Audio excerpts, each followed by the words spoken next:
Ahoy there, this is Chief Bones, and thanks for joining me again. There are a couple of things I'd like to talk about with you since 0.8.0 dropped, and we've all had a few days to sort of feel it out and adjust to the new playstyles of both CVs and anti-air, as well as the new meta. This will be a bit wordy, but please bear with me. First of all, don't panic. As with all major updates, the random game meta has shifted. The last major shifts we saw were ridiculous amounts of radar and AA with the US cruiser split, which lessened DD and CV play for a while, as well as BB overload when the French and British battleship lines were released, which led to capital ship heavy matches with tons of DD counterplay. The current meta? Multiple CVs, tons of AA, and diminished destroyer roll. A lot of people have been commenting on this update, and as usual, the comments have been mostly full of hatred and vitriolic language. As we all know, the angriest people are the loudest. People hate the meta, people hate the new planes, people hate the new AA, people hate the multi-CV matchmaking, people hate everything. But I dare say it's a pretty vocal minority. First things first, people need to remember that it's been made clear from Wargaming's own mouth that this matchmaking isn't going to last. It's currently coded to allow for multiple carriers due to the increased interest in the shiny new toy. After a couple of weeks, it'll be changed back to fit more in line with standard matchmaking. And changes beyond that are coming. This new change, again from the mouths of developers, is still a work in progress. Despite being in-house alpha testing and public tests over time, this new system has to be stress tested in a live environment. It's being done by we, the player base. This will change, balance will be adjusted, you can count on it. I'll go over my own thoughts about what should be addressed here momentarily. But why did the carrier gameplay have to be changed? It was fine the way it was, wasn't it? Well, yes and no. The system as it was worked, but it was drastically different experience from the standard WoW's gameplay. There was very little involvement with the ships and planes beyond point and click. The RTS element of that portion of the game turned a lot of people off of the class. Then there are the people who were really good at carrier play. Anywhere from poor to average CV play was fine in a match, but if a good to great carrier captain came up against you, it was more or less an instant win for that team. Lopsided carrier play also turned a lot of people off. The less people played carriers, the longer matchmaking took for people who did play carriers, and it just led to lower and lower playtime in the class.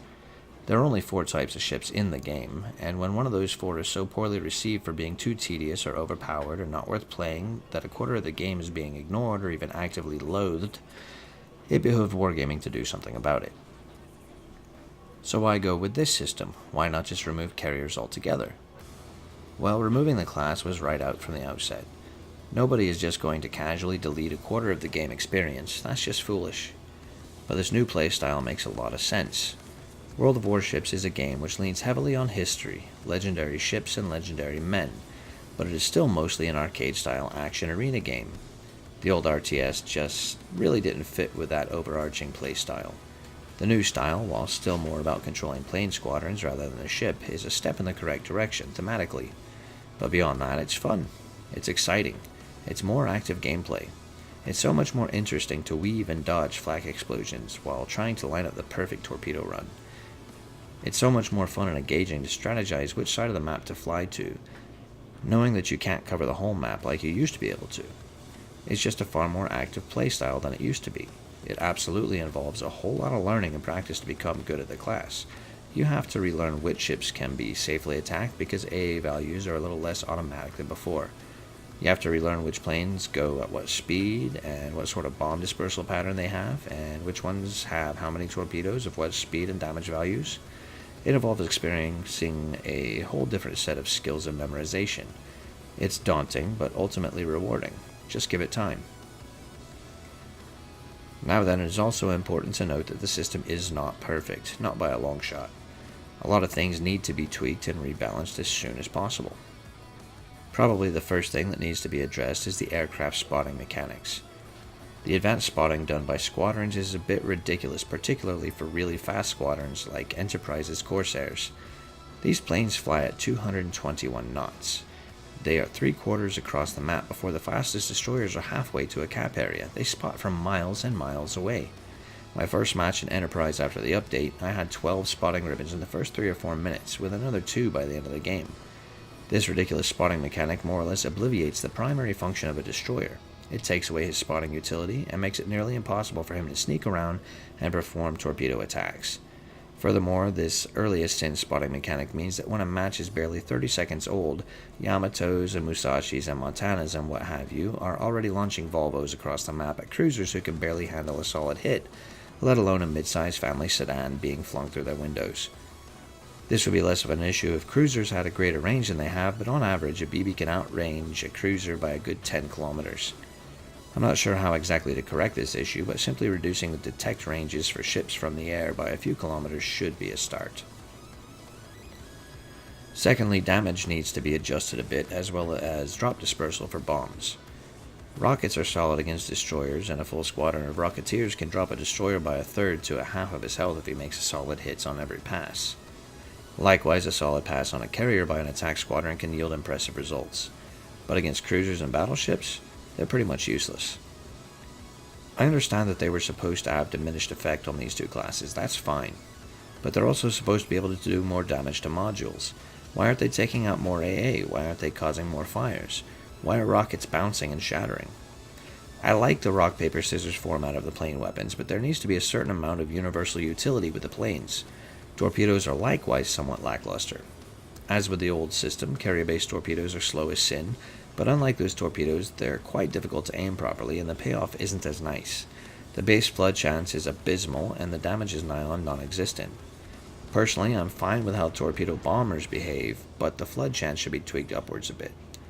Dive bombers are also somewhat frustrating at times.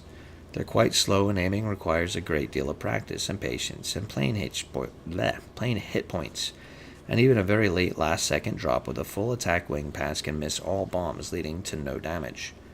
Or they can get non-penetrating hits and do next to no damage without even the luxury of a fire or disabled module. I feel the drop sigma should be tweaked upward a bit, or at least have individual bomb hits be a bit more effective. Furthermore, I feel that dive bombers should be given a higher health pool or an evasion bonus during their climb and dives, so as not to be completely obliterated during an attack run. Finally, as far as carriers themselves go, I'd like to see the ability to use premium versions of squadron and carrier consumables. For the non-carrier portion of this update, I have few gripes. It seems solid to me, though it feels as though some ships with greater AA prowess from before have been significantly nerfed with this system change. Kidd, Atlanta, Flint, and other notable AA ships aren't quite as dominant as they once were. This in and of itself isn't terrible, but somehow I feel that some of the ships which relied on exceptional AA to remain relevant, such as Huang He, have been diminished in their usefulness in the current game. I still feel as though something can be done to improve the AA system, but I'm just not sure what. I still find myself trying to manually select incoming aircraft from my ship to attempt to shoot down, and continue to be disappointed when nothing happens. Furthermore, the issue of immediate 180-degree turns when a squadron hits the map boundary, while it makes sense to have them sent back in, this mechanic can be abused, and I've seen it abused, and it should probably be a much wider, slower turn.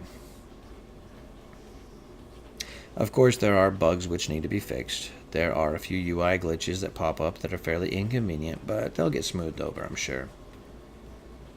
Ultimately, again, don't panic. Things will even out soon, and the meta will shift back toward mean soon enough.